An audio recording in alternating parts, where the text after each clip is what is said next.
Fala galerinha, Caio César aqui, fisioterapeuta. Estou aqui semanalmente falando o que você precisa ouvir sobre tratamento da dor na lata, doa quem doer. E hoje o tema dessa live é dor torácica.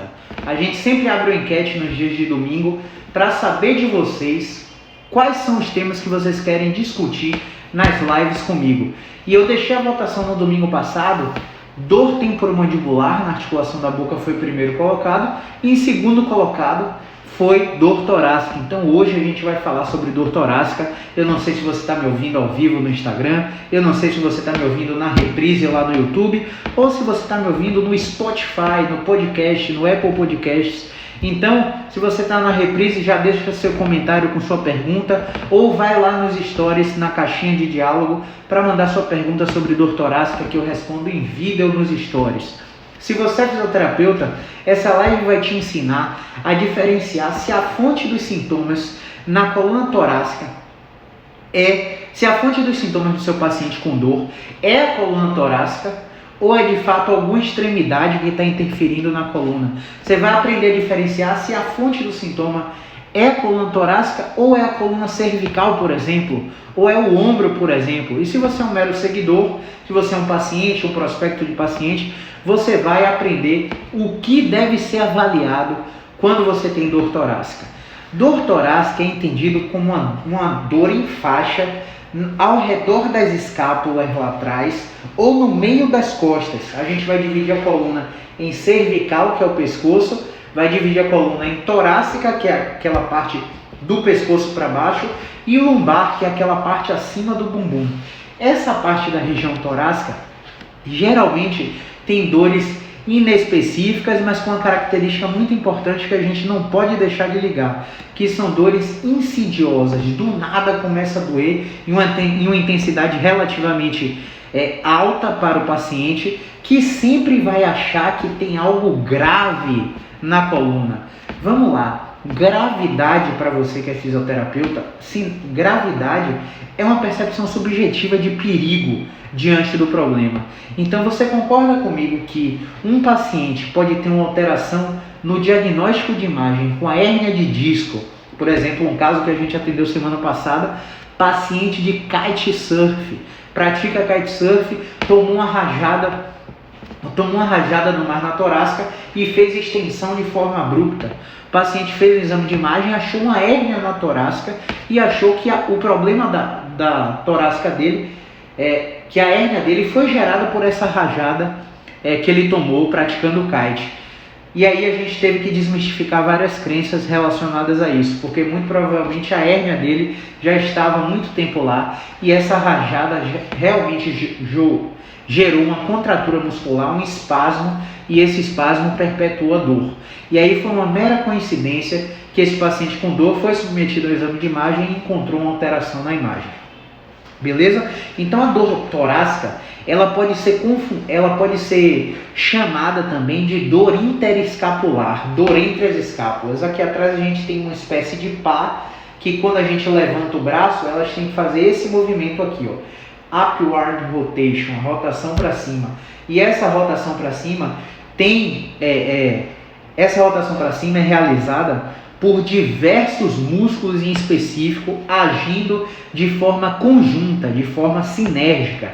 Por exemplo, a gente tem um trapézio inferior que está ali puxando a escápula no seu bordo medial para fazer com que essa rotação para cima aconteça.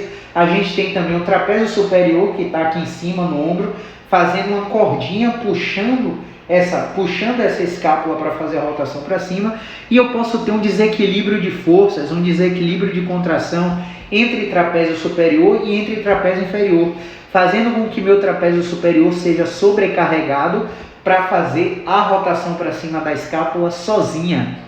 Essa rotação, sozinha não, né? Mas de forma mais preponderante. E essa rotação para cima da escápula vai estirar uma série de musculaturas ali que estão embaixo da escápula, musculatura de romboide, por exemplo. E esses músculos romboides, por exemplo, são músculos muito pequenininhos. E quando eles são exigidos, quando o torque de contração muscular é muito forte, esses músculos pequenininhos podem acontecer o seguinte, ó. Pode acontecer isso aqui. aqui está a fibra muscular contraindo e deslizando, tá? E quando a gente tem a falha de tensão, a gente pode ter uma falha de tensão.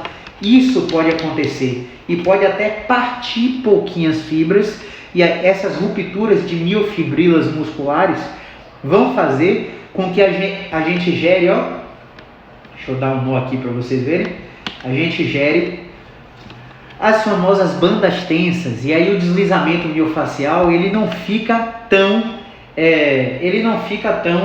adequado. Isso vai gerando isquemia, déficit de oxigênio, déficit de irrigação sanguínea, e isso pode produzir o acúmulo de ácido lático. E esse acúmulo de ácido lático, junto com toxinas, podem provocar dores características na região torácica. Mas pela região torácica ser uma região que geralmente começa a doer sempre secundária a trauma ou sempre de forma insidiosa, a gente tem que pensar, dor torácica pode ser alguma patologia grave. E aí a gente precisa estratificar esse paciente. Como a gente vai estratificar esse paciente? Através do perfil, da anamnese, da história clínica e do exame físico. Eu preciso testar todos os movimentos da torácica. Então eu vou colocar o meu paciente sentado, vou pegar minhas mãos, cruzar e colocar a mão aqui no queixo. Vou pedir para o paciente fazer rotação para a direita, vou pedir para o paciente fazer rotação para a esquerda, vou pedir para o paciente fazer extensão torácica e flexão torácica. E vou monitorar o sintoma desse paciente. No que eu monitoro o sintoma, vamos dizer, por exemplo, que você rodou o paciente para a direita, a dor que já estava presente aumentou e o tamanho da rotação foi pequenininho.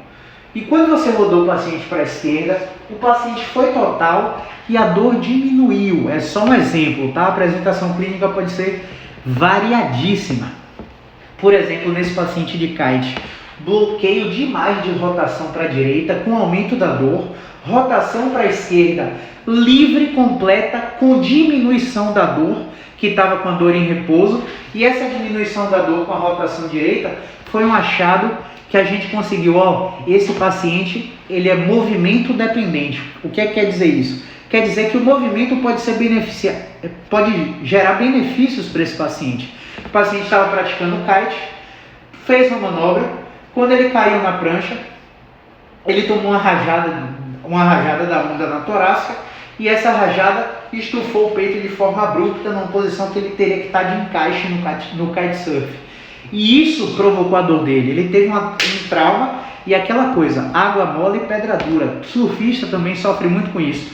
Tanto bate até que fura. Quando a rajada de água bateu na torácica dele, automaticamente o cérebro fez o quê? Opa, tomei uma pancada, protege. O que aconteceu? Mandou o impulso, despolarizou todos os canais de cálcio, fez com que o impulso eletrofisiológico fosse lá na musculatura, e a musculatura onde ele tomou a pancada, contraturou. E essa contratura muscular começou a provocar mais pontos gatilhos. E aí a gente tem que fazer o teste de movimento. Antes de fazer o teste de movimento, eu preciso saber, esse paciente teve algum trauma? Não, Caio, não tive trauma, não tive queda em nenhum acidente. Nesse caso houve um trauma, houve uma pancada, a onda gerou uma pancada, uma rajada de água na torácica dele, e houve um trauma. Mas será que esse paciente é idoso, tem um nível de osteopenia avançado, um nível de osteoartrose avançado, que possa gerar fraturas assim, totalmente inespecíficas? Não, paciente jovem, 28 anos, praticante de kitesurf, com dor torácica depois de uma manobra no mar. Então a chance de fratura é muito pequena. Qual é a característica de uma fratura na dor torácica? A fratura na dor torácica, a dor torácica por causa de fratura, ela vai agravar com todas as direções de movimento. Você vai testar as 8 direções de movimento do pescoço, vai testar as 8 e vai agravar lá embaixo na torácica. Você vai testar todos os movimentos da coluna torácica, vai testar e vai agravar tudo. Todo movimento agrava uma dor secundária à fratura. E aí, quando eu avaliei esse paciente, rotação direita bloqueada, aumento da dor. Rotação esquerda livre, redução da dor. Um achado super positivo de que o movimento de rotação esquerda diminui a dor dele. Será que se eu repetir até a amplitude final, eu diminuo a dor e ainda resgato ou restauro a mobilidade da coluna torácica? Não sei. E quando os alunos me perguntam, quando os mentorados me perguntam, seguidores, fisioterapeutas aqui no Instagram me perguntam, eu nunca sei. Pessoal, eu não sei de nada. Meu paciente me conta tudo que eu preciso saber. Eu preciso testar para descobrir. Por isso que é muito difícil, você que é seguidor, me mandar um exame de imagem pelo direct, me contar sua história por áudio no direct, mandar para a Alessandra no áudio, na central, ó, meu caso é esse, eu tive o diagnóstico tal. Por isso que é muito difícil, porque quando a gente vê a história, o exame físico pode ser completamente incompatível com a história. E é o que acontece na maioria dos casos. O paciente vem com um diagnóstico, mas tem diversas apresentações clínicas diferentes e que o diagnóstico não tem nada a ver com o sintoma dele. Então não adianta mandar sua história no direct, mandar sua história aqui, porque a gente não consegue saber nada sem te testar. Você precisa passar por uma consulta e na consulta a gente vai testar a possibilidade de patologias graves. Uma outra coisa que a gente tem que saber na dor torácica. A dor torácica, você tem que perguntar para o paciente tem febre junto com a dor? Por que febre, Caio? Porque febre junto com dor musculoesquelética é um sinal forte de infecção. É um sinal que o paciente pode estar apresentando uma mielopatia. O paciente sempre teve uma mielopatia, agravou agora, nunca fez um exame de imagem para descobrir e tem uma mielopatia lá, toda vez ele tem dor torácica, 17 horas, todo dia tem febre no mesmo horário. Isso é um sinal de infecção. Então você tem que perguntar isso para ele. A medula, que é como se fosse um fio que passa por dentro da coluna, essa medula, ela faz o seguinte, ela comanda os esfíncteres anais urogenitais. Então você tem que perguntar, paciente, você está tendo incontinência urinária ou fecal junto com sua dor? Às vezes o paciente não sabe. Você tem que adequar, você tem que formalizar a sua comunicação de acordo com o perfil do paciente. Então você precisa falar para ele, olha, me diga uma coisa, esse paciente, ele, vamos dizer, ele é um jogador de futebol, ele é de classe social baixa, ele chegou para falar falando com você, e aí meu brother, como é que tá, irmão, não sei o que. Você tem que adequar a sua comunicação para esse paciente. Já chegou um paciente, por exemplo, classe social média, chegou aqui no consultório falando, tudo bom, doutor, como vai o senhor? Olha só, cheia de linguagem formal. Você precisa adequar a forma de falar com essa paciente para que isso produza espelhamento e o paciente confie mais em você para falar os casos, o que é que está acontecendo de fato. Porque quando você faz uma pergunta dessa sobre incontinência urinária ou fecal, tem paciente que tem vergonha de te dizer a verdade. E a depender da forma de como você adequa a comunicação, o paciente não te fala o que está acontecendo. Ele acha que aquilo ali é muito vergonhoso e ele não fala para você. Já aconteceu várias vezes do paciente omitir essa informação na avaliação e a gente ficar com a bandeira vermelha aqui acesa e testando o movimento e o paciente melhorando, e no final do tratamento o paciente vir falar, olha doutor, a minha ereção não estava muito boa não, mas depois do tratamento aqui eu melhorei, estou me divertindo com minha esposa todo dia de noite, não era assim, então eu não tinha falado nada para o senhor porque eu estava com vergonha. Ou então a paciente chega para você no final do tratamento e fala, olha, sempre doía na hora da penetração e agora depois do tratamento está mais tranquilo. Por quê? Porque a coluna tem essa medula e essa medula comanda nervos que vão lá para o esfíncter, vão lá para os esfíncteres anais e urogenitais. Então você tem que perguntar ao paciente, incontinência urinária está tendo? Trauma, queda, acidente, febre junto com a dor, incontinência urinária. Você tem que perguntar ao paciente se ele tem história de câncer, porque câncer pode gerar um tipo de dor parecido com diversos problemas musculoesqueléticos.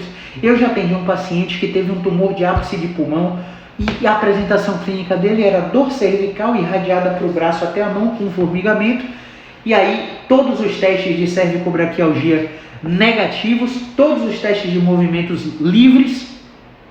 O paciente começou a apresentar febre, o paciente começou a apresentar falta de ar, a gente encaminhou para o pneumologista, fez um exame de imagem, tumor no ápice de pulmão, fez cirurgia e melhorou. Então, se a gente não tiver um diagnóstico diferencial, a gente não consegue tratar essa dor torácica, seja essa dor onde for, a gente precisa ter o diagnóstico diferencial. E aí, o que acontece? Depois que você pergunta tudo isso para o paciente, você vai para o exame físico.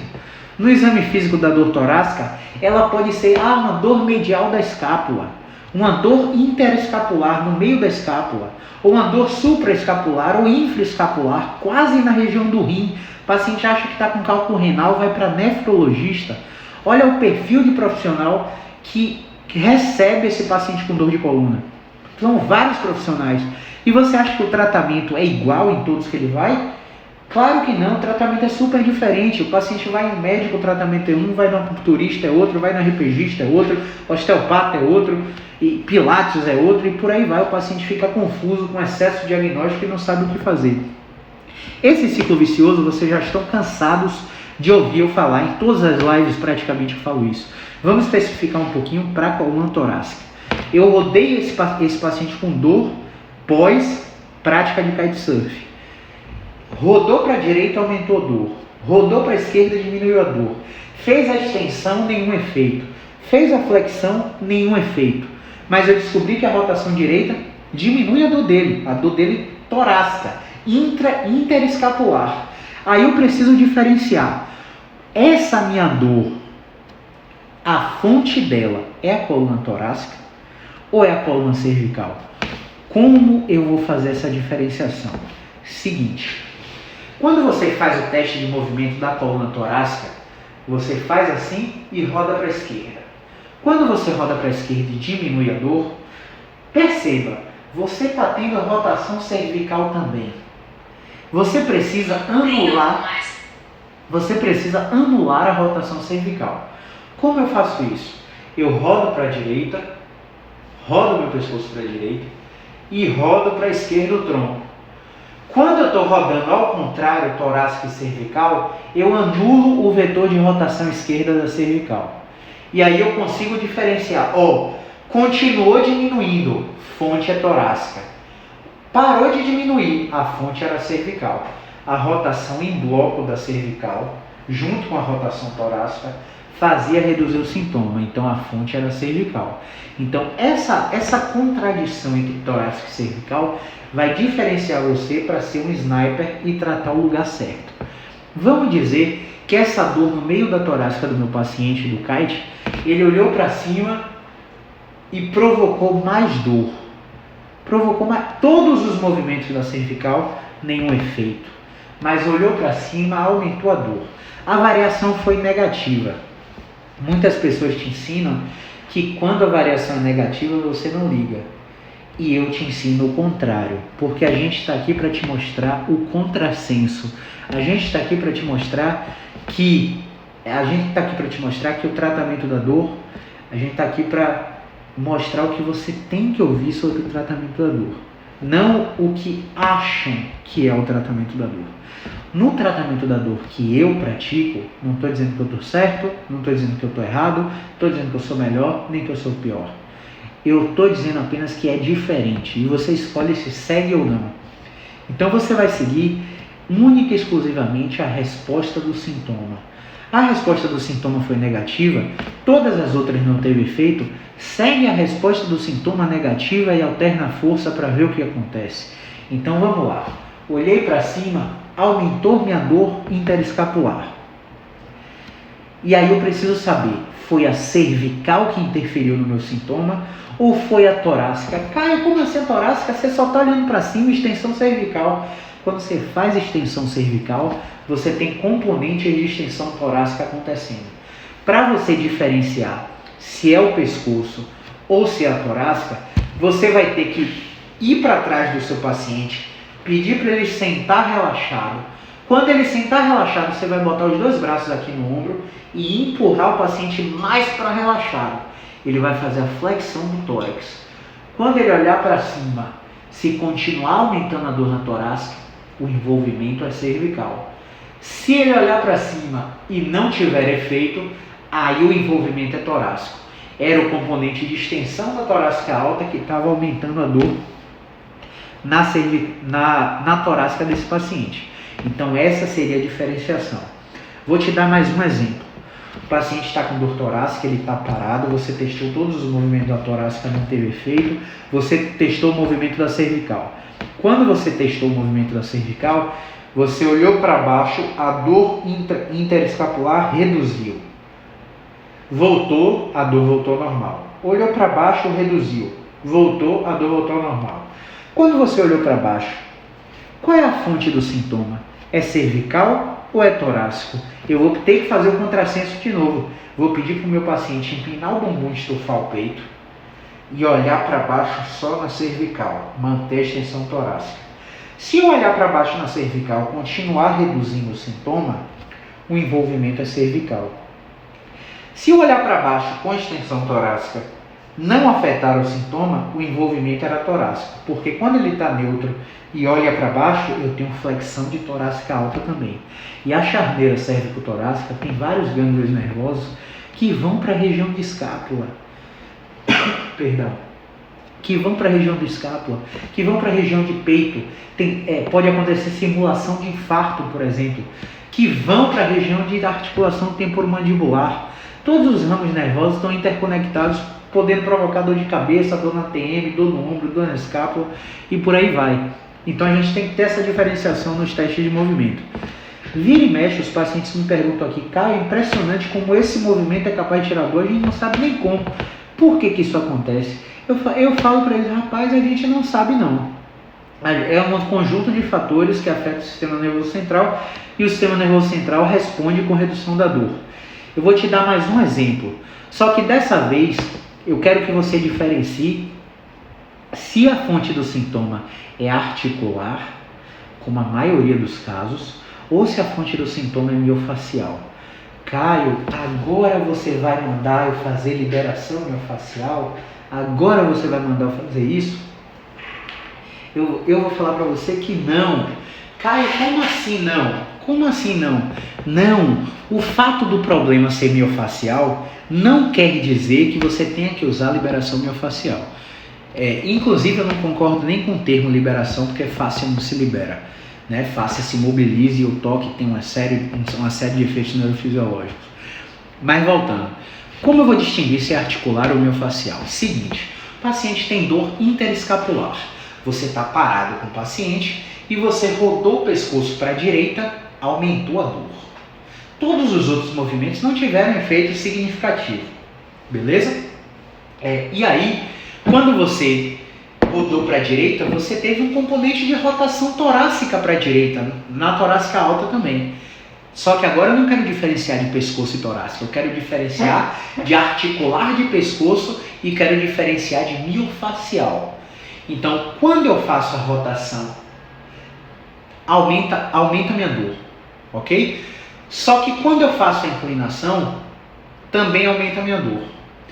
Só que quando eu comparo a rotação de um lado com a rotação do outro, eu não sei se é miofacial ou articular. Então eu vou para trás do meu paciente, peço para o meu paciente ficar sentadinho, coloco a mão embaixo dos meus cotovelos e elevo os ombros do meu paciente sensivelmente, passivamente. Quando eu elevo os ombros do meu paciente, o que é que acontece? A gente inibe a ação do trapézio superior. A gente não zera essa ação, a gente inibe.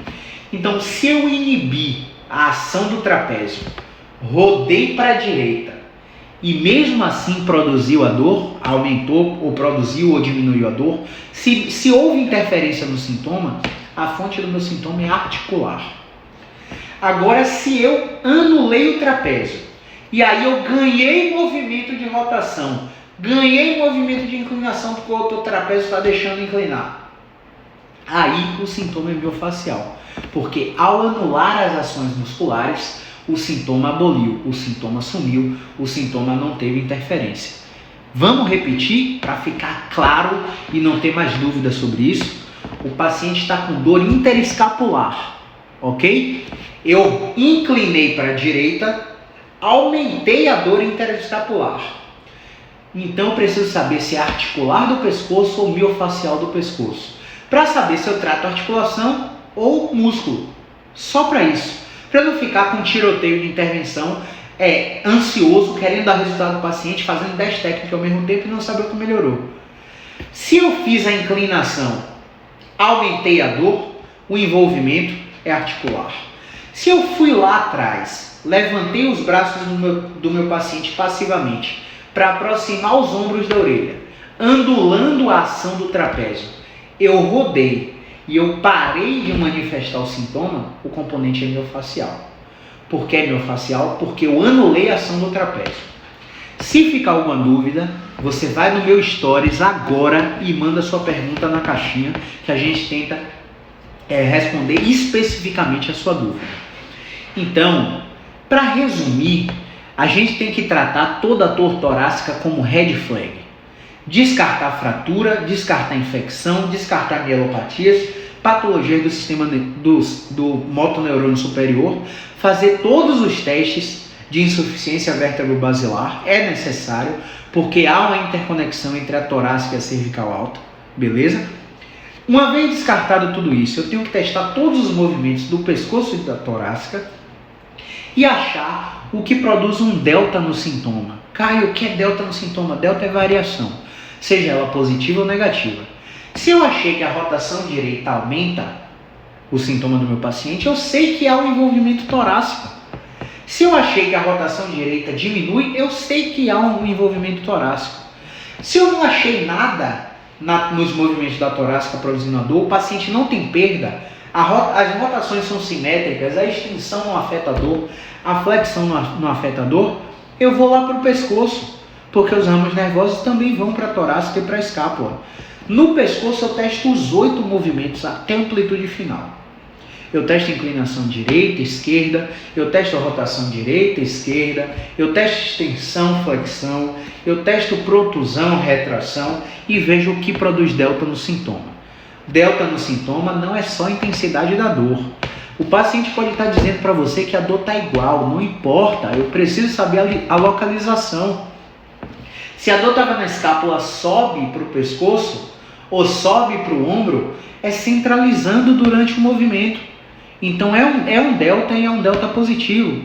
Se a dor está na escápula, eu faço o movimento do pescoço torácico e ela desce para o braço, é um delta negativo. Você fecha o martelo que o envolvimento é torácico, porque você mexeu a torácica, a dor periferizou, mas você anota, esse delta é negativo. Se esse delta é negativo, a gente precisa mexer naquela região, ok? Então a gente vai ter que ter essa percepção para saber se o sintoma é torácico ou cervical, e quando cervical a gente vai ter que ter essa percepção para saber se o sintoma é articular ou miofacial, beleza? Um momentinho só para eu ver aqui a campainha quem que está tocando.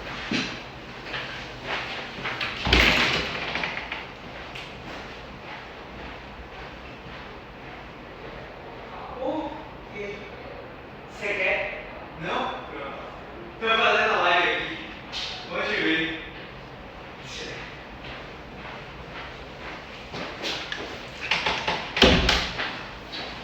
O físio viu a luz acesa, perguntou: quem é que tá na clínica, rapaz? Você já foi embora? Tava fazendo a live aqui. Vamos nessa, fome de conhecimento. Sim, galera. Então, tá claro isso aí? Ficou alguma dúvida? Deixa nos comentários se ficou alguma dúvida. Vamos lá.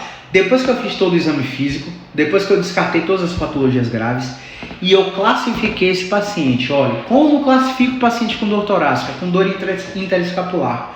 Vamos lá. Eu rodei para a esquerda, diminui o sintoma. Eu rodei para a esquerda, centralizei o sintoma. Eu rodei para a esquerda, Caio, a dor não está mais aqui não. Toda vez que eu acho centraliza, diminui ou abole o sintoma do paciente, eu bati o martelo, classifiquei o paciente. Caio, qual é essa classificação? A classificação é centralização. Grupo centralização. Algumas escolas, grupo obstrução. Outras escolas, síndrome de desarranjo. Cada escola que você for estudar vai te dar um nome diferente.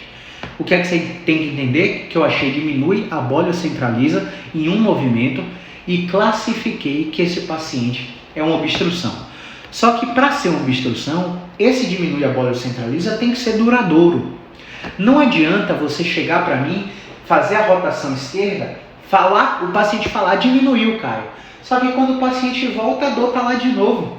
Ou então você repetiu a rotação esquerda, a dor na escápula centralizou, aí você passou 30 minutos conversando com o paciente até acabar a sessão, o paciente saiu, a dor está lá de novo. Ou seja, uma melhora que não é duradoura. A melhora precisa ser duradoura para você classificar como obstrução.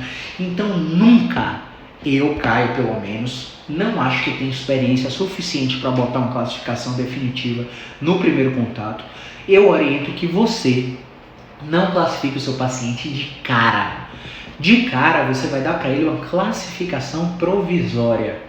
Essa classificação provisória vai ser confirmada no segundo contato, se e somente se o paciente for para casa e quando ele for para casa repetir o movimento que você pediu para ele fazer no consultório, ele continuar melhorando, continuar centralizando, continuar abolindo a dor e ele voltar para você melhor do que quando ele chegou. Quantos por cento ele está melhor? Está melhor 30%. Está melhor 20%, está melhor 40%, 70%. Aí você bota classificação definitiva obstrução de movimento. Vamos para um outro aspecto da dor torácica, da dor interescapular. Vamos dizer que você testou inclinações, rotações, retração, protusão, extensão, flexão, não achou nada. O paciente tem a dor interescapular, no momento que ele chegou para você, ele está sem sintoma e você não conseguiu com os movimentos do pescoço produzir o sintoma dele, fazer o sintoma dele aparecer, beleza? E aí você foi para avaliar a torácica, testou rotação direita, rotação esquerda, extensão torácica, flexão torácica e você conseguiu produzir a danada da dor dele que não estava presente quando ele chegou. Você tem que esclarecer para o paciente, olha, o meu teste é provocativo, eu quero fazer sua dor aparecer, para quando sua dor aparecer, eu saber que tecido está irritado, para saber que tecido tratar, que movimento colocar, onde colocar a carga. O paciente tem que estar ciente que o teste que você vai fazer na avaliação é provocativo, porque se você não conseguir produzir a dor dele, aumentar a dor dele, diminuir a dor dele, você não vai conseguir encontrar a região que afeta o sintoma dele. Isso tem que estar claro para ele. E quando você conversa dessa forma, aberta e francamente, o paciente sempre aceita. A maioria dos pacientes aceita. Eu não encontrei um em minha vida que não aceitou. Até porque eles estão buscando a investigação de causas e possíveis causas no plural, sempre no plural. Nunca fale causa do problema, porque o problema é sempre causas, ok? Aí você testou os movimentos da torácica e você encontrou que toda vez que ele faz flexão torácica, olha, ele está sentado, flexão torácica, aqui cai. Quando eu chego aqui nessa angulação, produz minha dor, aqui no final ela some, aqui produz, aqui ela some. Beleza. Você achou uma direção que produz o desconforto do paciente. Minha orientação é que repita aquela direção. Repita aquele movimento, produza consistentemente aquele sintoma. Caio, mas eu não vou irritar o paciente. Você está buscando classificar ele para poder tratar como sniper e não ficar arriscando dry needling, liberação facial, ventosa, guachá, iástimo, seja lá o que diabo for que você queira meter no tratamento do paciente, beleza? E aí, ao você repetir, produzir a dor, você percebe que ele produz naquela amplitude, mas quando volta, passa. Produz, mas quando volta, passa. Produz, mas quando volta, passa. Toda vez que você encontrar a resposta sintomática produz durante e não piora depois, eu consigo produzir sem piorar. Se eu colocar carga demais, eu vou piorar. Isso quer dizer que eu tenho uma classificação de restrição. O que seria a restrição? Um movimento vai até a amplitude dolorosa, produz o desconforto concordante no qual o paciente se queixa, porque eu chego lá na banda tensa, na restrição, e puxo ela, produzindo o sintoma. Só que ao puxar ela e produzir o sintoma, ao tirar a carga, o sintoma passa. E se eu produzo e não pioro, classificação restrição. Caio, como eu trato a restrição? Movimento repetido no arco doloroso sem piorar o paciente. Você tem que ensinar o paciente a produzir o desconforto consistentemente de 3 a 4 vezes no dia, sem deixar ele pior depois. E aí ele vai conseguir dosar a carga. Porque o que acontece? Eu produzo desconforto, não pioro.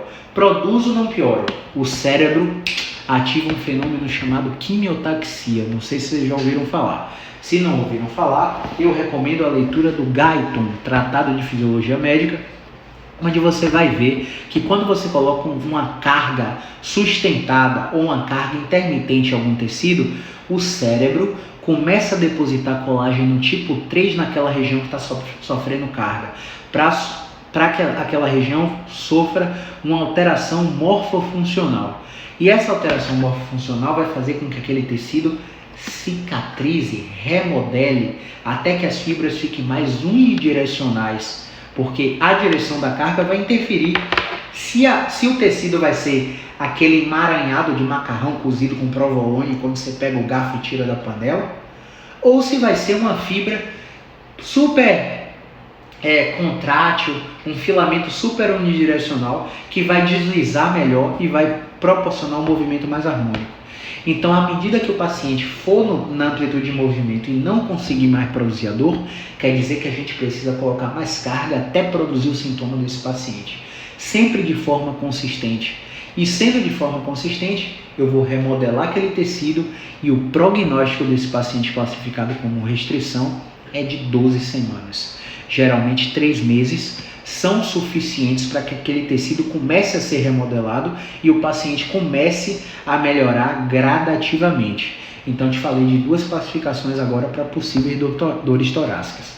Agora, vamos dizer que a dor torácica, a dor interescapular desse paciente, você não achou mudança na resposta sintomática, mas você achou que toda vez que você faz extensão torácica, eu produzo o sintoma distal.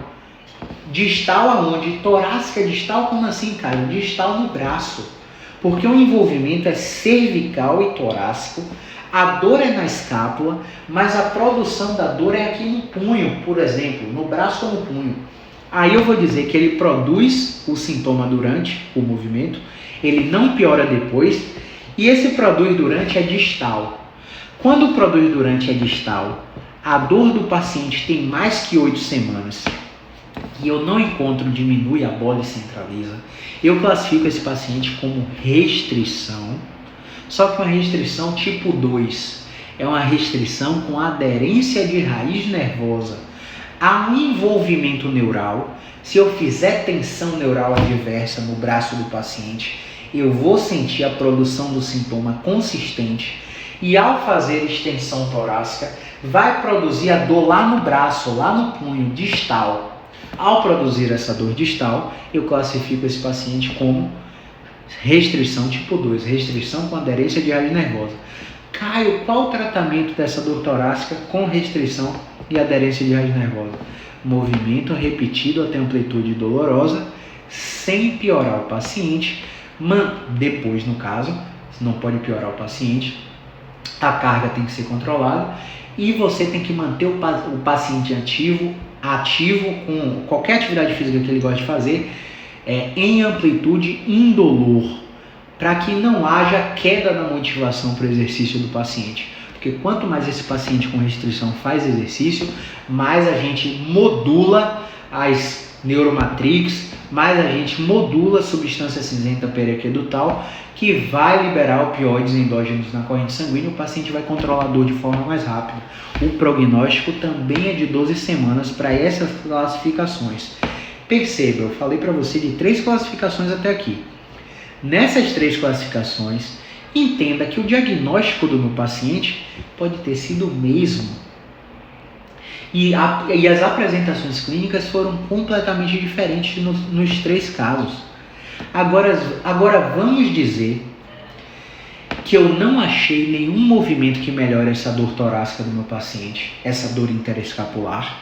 Nenhum movimento melhorou, mas eu achei a flexão piorando ele. A flexão produz o desconforto ou aumenta o desconforto, deixa o paciente pior depois. Aí qual é o raciocínio? Se eu achei uma direção que piora ele, geralmente a direção oposta vai melhorar o paciente. E aí você coloca para o paciente extensão torácica. E aí o paciente não melhora. Flexão piorou ele, extensão não melhorou ele. Vamos alternar a força para ver o que acontece? E o que é alternativa de força? É uma estratégia de carga que a gente utiliza em qualquer movimento para alterar o delta, para gerar uma variação da posição inicial.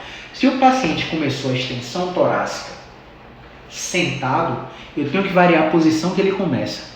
Eu vou colocar o paciente deitado, de barriga para baixo, com apoio nos cotovelos, e vou relaxar a cabeça dele e segurar a cabeça dele com os antebraços. Por que relaxar, pessoal? Porque se eu colocar o paciente deitado de barriga para baixo, com o cotovelo apoiado, e ficar assim, ou com a mão no queixo, como tem paciente que gosta de fazer, eu não sei se a melhora, piora ou a interferência no sintoma do meu paciente vai ser da extensão mantida da cervical ou vai ser da extensão mantida da torácica. Então, preciso apoiar o cotovelo do meu paciente e deixar a cabeça do meu paciente relaxada nos antebraços, para eu saber se a estratégia de carga de extensão torácica mantida, que pode variar, eu posso avançar o cotovelo para aumentar o grau de extensão, eu posso aproximar o cotovelo para diminuir o grau de extensão, ok? Eu preciso saber se essa posição mantida da torácica vai melhorar o sintoma na escápula, vai melhorar o sintoma no meio das costas, vai melhorar o sintoma na torácica do paciente. E aí, quando eu mudo essa estratégia, a direção ainda é extensão. Você percebe? Se a direção ainda é extensão, eu ainda estou na direção contrária a que o paciente piorou. Só um exemplo, para você ficar ligado. Se esse paciente não melhora com alternativa de força, você vai dar uma classificação completamente distinta das 3 anteriores para ele. Qual é essa classificação? Classificação mecânica inconclusiva. Apesar de eu achar uma direção de piora para ele, a direção oposta não melhora e as direções, e num aspecto multidirecional, ele não tem achados na resposta sintomática. Como eu trato esse paciente? Neuromodulação. Caio, que diabo é neuromodulação? Neuromodulação é um fenômeno induzido clinicamente através de terapia manual, exercício, acupuntura ou laser terapia. Existem algumas terapias que eu não tenho propriedade para falar, que alguns médicos utilizam, que chamam de REAC, terapia de neuromodulação REAC. Não conheço, nunca pesquisei, tem um viés industrial imenso, então eu prefiro não falar sobre isso enquanto eu não pesquisar. Mas o que a gente sabe que os guidelines recomendam? Lembre, evidência científica não manda você fazer nada. Quem toma a decisão é você. A evidência científica recomenda baseado no que o paciente melhora. Esses guidelines e essas evidências recomendam laser terapia, acupuntura, exercício e terapia manual para proporcionar neuromodulação. No grupo de exercício, a gente vai fazer exercício em amplitudes indolores, porque se a gente ficar produzindo demais consistentemente o sintoma desse paciente que é mecânico inconclusivo, eu posso transformar esse mecânico inconclusivo em uma radiculopatia que não responde mecanicamente. Assim como eu já tive várias pacientes grávidas que apresentaram radiculopatia que não responde mecanicamente gestacional e depois de 3 meses do início do sintoma, a história natural, que eu sempre falo para vocês, que é super favorável, primeiro princípio, do not harm, não prejudique o paciente. Se você não prejudicar ele, já vai ser muito bom. Essa história natural da radiculopatia que não responde é super favorável. Do nada, ela vira uma restrição em 3 meses. E aí você trata com produz não pior. Do nada, ela vira uma obstrução em 3 meses. Aí você trata com diminui a bolha centraliza. Então a gente tem que sempre aguardar a história natural, mantendo o paciente ativo em amplitudes de movimento indolores. E na radiculopatia que não responde mecanicamente, o que é que muda? Tudo agrava o paciente. Tudo agrava esse paciente com dor torácica. E a dor é torácica, mas irradiando o braço. E o paciente nunca teve dor no pescoço. Mas, Caio, eu aprendi na faculdade, olha só. Caio, eu aprendi na faculdade que para o cara ter radiculopatia, para o cara ter tensão neuroadversa do membro superior, ele tem que ter problema no pescoço. Não, o paciente não precisa ter nada no pescoço. Ele pode nunca ter sentido uma dor no pescoço. A dor dele é torácica, a dor dele é interescapular e a dor dele irradia lá no braço. Tem tensão neuroadversa positiva e não responde mecanicamente de forma multidirecional em todos os testes de movimento, o paciente agrava, ele piora, ele é confundido com a síndrome de dor inflamatória. Caio, mas você falou que era radiculopatia que não responde, agora está falando que é síndrome de dor inflamatória. Qual que é a diferença dessas duas classificações? A diferença é básica. Na radiculopatia que não responde mecanicamente, essa dor tem característica intermitente. Na síndrome de dor inflamatória, essa dor tem característica constante. Simples, né? Fácil, não é isso? Então, na síndrome de dor inflamatória, qual que é o tratamento, Caio? Neuromodulação também. 5 sessões de terapia manual, acupuntura, laser terapia, tá? 5 sessões e um intervalo curto de 7 a 10 dias para colocar esse paciente logo no grupo de exercício e condicionamento. Tão logo o paciente tolere exercício, você tem que colocar exercício para ele fazer. Porque o exercício vai ter uma neuromodulação muito mais forte para ele, vai motivar ele, vai ativar, vai gerar vários aspectos emocionais e de relações sociais que vão encorajar o paciente a fazer cada vez mais movimento. E você só tem que tomar cuidado com um detalhe na hora de classificar esse paciente como síndrome de dor inflamatória, paciente com dor torácica. Você tem que tomar cuidado com um detalhe que, além da apresentação clínica ser constante, esse paciente pode ser incapaz de realizar o exame físico. Caio, como assim incapaz? Você está tentando testar a tensão neural adversa, o paciente está gritando de dor, o paciente chegou de cadeira de roda, o paciente está chorando no seu consultório de tanta dor, o paciente está com adesivo de Restiva, que é um opioide fortíssimo que ele coloca na pele. O paciente subiu da emergência tomando um bocado de injeção intravenosa, ainda assim chorando de dor. Incapacidade para realizar o exame físico. Neuromodulação por 5 sessões no intervalo de 10 a 7 dias. E assim que puder fazer o exame físico, você precisa estratificar esse paciente para descartar red flag. Isso se esse paciente com dor torácica já não fez o exame de imagem. Geralmente, nessa classificação de síndrome de dor inflamatória, o paciente com dor torácica já vem com exame de imagem. Então você já vem super tranquilo em relação ao paciente não ter uma patologia grave da coluna. Beleza? E aí, Caio, tem outras classificações? Tem. Exercício e condicionamento. Como assim, Caio, exercício e condicionamento? É uma classificação que tem essa característica que eu vou te falar aqui agora. O paciente chegou com dor torácica, todos os movimentos não tem perda. O paciente roda para a direita igual, roda para a esquerda igual, faz extensão, não produz, não afeta o sintoma, faz flexão, não afeta o sintoma, testa os 8 movimentos do pescoço, não afeta o sintoma, mas a dor está lá. Horas dói, horas não dói. O paciente não tem perda.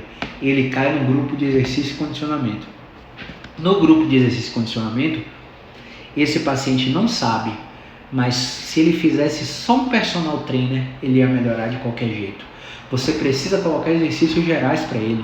Coloca flexão de braços, coloca agachamento, coloca para ele fazer cócoras, trabalha mobilidade e força simultaneamente nele, faz exercícios interescapulares, pega halteres, pega caneleira, faz um bocado de exercício aleatório no sentido de você não precisar ficar quebrando a cabeça, não, mas isso está ativando tal grupo, mas a biomecânica do joelho nesse é complicada, mas a biomecânica do quadril nesse é mais complicada. Não, esquece a biomecânica. Eu estou falando de uma dor torácica inespecífica. O cara não saiu de um pós-operatório, o cara não sofreu um trauma, o cara não sofreu uma queda, não sofreu um acidente, o cara simplesmente acordou com dor. Ele não é uma vovozinha de 70 anos que pode ter uma fratura espontânea da vértebra torácica. Ele não é uma vovozinha que tem osteoponia severa, que só de se abaixar e pegar alguma coisa, ela pode fraturar a torácica. Então é um paciente adulto jovem que simplesmente acordou com dor ou ficou lá no seu home office e no final do dia começou a sentir a dor torácica. Então, nesses casos aí, o grupo de classificação é exercício e condicionamento. De quantas classificações eu falei para vocês hoje? Falei de obstrução, falei de restrição, falei de restrição com aderência de raiz, falei de mecânico inconclusivo, falei de radiculopatia que não responde mecanicamente, falei de síndrome de dor inflamatória. Em outras lives eu falei também sobre síndrome de dor crônica, que não muda muita coisa. Acho que pelo tempo não vai dar pra gente falar aqui. Mas se você quer saber mais sobre isso, vai lá no meu YouTube, Caio César. Tem vários vídeos da jornada do Expert lá, onde você vai ver várias características de classificações. Tem mais de 40 horas de aula lá no YouTube para você que é fisioterapeuta. Para você que é paciente, prospecto de paciente, tem mais de 40 horas para você entender mais sobre o problema, entender mais sobre as coisas que, quando interconectadas, produzem dor. Esse exemplo de hoje foi sobre dor torácica, sobre um paciente que estava praticando seu kitesurf, tomou uma rajada na onda quando fez uma manobra e fez uma extensão brusca da torácica, desenvolvendo dor interoescapular. Então, se você quiser ver mais, vai lá no YouTube que vai ter a reprise dessa live. Se você estiver no trânsito, trabalhando, quer colocar seu fonezinho de ouvido, assiste o nosso podcast no Spotify, no Apple Podcast. Busca lá, Podcast Physio Insight, e vê esse episódio em áudio. Então não tem mais desculpa para você não estudar. Ah, não posso comparecer à live? Tudo bem, vai ter a reprise lá no YouTube. Ah, não tenho tempo para assistir vídeo? Tudo bem, vai lá no Spotify, vai lá no Apple Podcasts, assiste a reprise lá. E lembrando, galera, a gente tem um grupo no Telegram que é o grupo BeExpert. Nesse grupo eu compartilho áudios semanais com insights sobre raciocínio clínico e mando as prévias dos vídeos que saem do ar, porque com 7 dias a gente tira os vídeos lá do YouTube do ar. E só quem está lá no grupo do Telegram recebe o link para continuar assistindo. E para encerrar, do dia 2 de novembro a 27 de novembro, nós estamos com um evento online chamado Jornada do Expert, onde eu vou te ensinar a como ser reconhecido como expert no tratamento da dor na sua região, como se livrar dos planos de saúde, viver de consultório e principalmente como tapar o gap, o abismo entre a avaliação musculoesquelética e a seleção das melhores intervenções para você tratar o seu paciente como um sniper, não ficar no tiroteio de intervenção, arriscando e sorteando para ver quem é o paciente que vai melhorar. Eu vou te ensinar também a como você passar um prognóstico seguro para o seu paciente com dor musculoesquelética. E vou te ensinar por que você não deve ser joelhista, colunista, ombrista, chegar no consultório um paciente com ATM e você não sabe o que fazer porque você é colunista, é joelhista, é tornozelista. Nós não somos ortopedistas, nada contra a especialização, mas a ortopedia precisa da especialização, porque eles precisam abrir você para consertar a estrutura incorreta, para corrigir alguma doença, alguma anomalia. Eles precisam subespecializar em ombro, em cotovelo, em coluna. Tudo bem, fisioterapeuta, você não abre ninguém. Você não tem que seguir essa moda da ortopedia de subespecializar em coluna, de subespecializar em ATM, em ombro, em cotovelo. Você precisa entender de dor musculoesquelética. Se você entende de dor musculoesquelética, se você entende de anatomia, de biomecânica, de fisiologia, se você compreende a resposta sintomática dos seus pacientes, de acordo com as técnicas que você vai utilizando, você trata qualquer dor musculoesquelética. Caio, trata câncer? Não trata câncer. Trata a dor por causa do câncer. Ameniza a dor, diminui a dor, controla a dor, não trata. Porque uma dor pelo câncer é uma dor específica. A gente não ousa curar essa dor. A gente ousa dar alívio a esse perfil de paciente. Caio, então você resolve tudo? Definitivamente não. Mas na jornada você vai aprender e depois da jornada eu vou te dar uma possibilidade de aprofundar cada vez mais para você aprender qual é o paciente que tem o perfil que você vai resolver. Para que você não abrace o mundo e ao abraçar o mundo comece a ter insucessos no seu tratamento. Eu vou te ensinar a reconhecer qual é o paciente que melhora com a fisioterapia, para que você atenda esse paciente, dê resultado desse paciente, colha feedback desse paciente e esse feedback te traga cada vez mais clientes. Então, se você é novo por aqui, seja muito bem-vindo e saiba, semanalmente eu estou aqui falando o que você precisa ouvir sobre tratamento da dor na lata, baseado em evidência, doa quem doer. Lembrando, movimento é vida. Abraço, galera.